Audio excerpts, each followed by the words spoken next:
د اسلام د مبارک دین درېمه بنا روژه چې د رمضان یا هجري سپوږمۍ کال په 9مه میاشت کې راځي له عقیدوي او دیني ګټو ورخوا پراخه روغتیایي ګټې هم لري.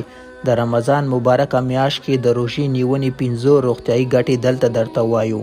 اول، د دماغ وده او غښتلتیا. بې له شکه چې تاسو به په دې پوه شئ چې روژه ستاسو په ذهني هوساینې او روحي تمرکز باندې مثبت اغیز لري.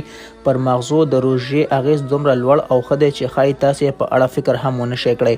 په امریکا کې د ساینسپوهانو لخوا ترسره شوې یوې څېړنې موندلې چې د روژې په میاشت کې ترلاسه شوی ذهني تمرکز د دماغو څخه ترلاسه شوی نیوروټرافیک فاکتور کچه ډیروي چې بدن د دماغي حجرو ډیر تولید لامل کیږي. په دې توګه روژه کې د دماغو فعالیت ښه کیږي.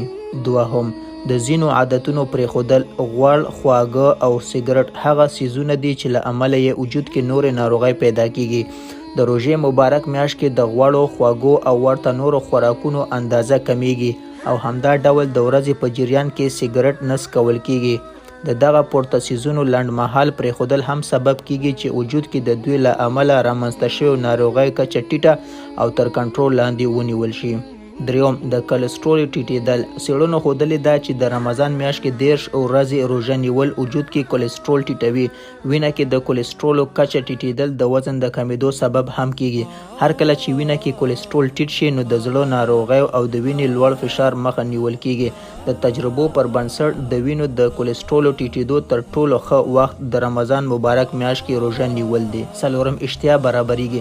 ډېر کسان او په ځانګړي ډول ځوانان د اشتها د خرابېدو او ګډوډۍ شکایت کوي. له روژې وړاندې د دوی غذایي رژیم برابر نه وي. د سهار چای نه څښل او پر ځای یې د ورځې جریان کې ګازي مشروبات، بسکټ او د نورو څیزونو خوراک لامل کیږي چې اشتها یې ګډوډه شي. د روژې په میاشت کې غذایي رژیم سمیږي او د بې اشتهایۍ یا د اشتها د خرابېدو ستونزه حل کیږي. پنځم، له وجود زهر پاکیږي. د روژې میاشتې دننه له وجود زهري مواد پاکیږي.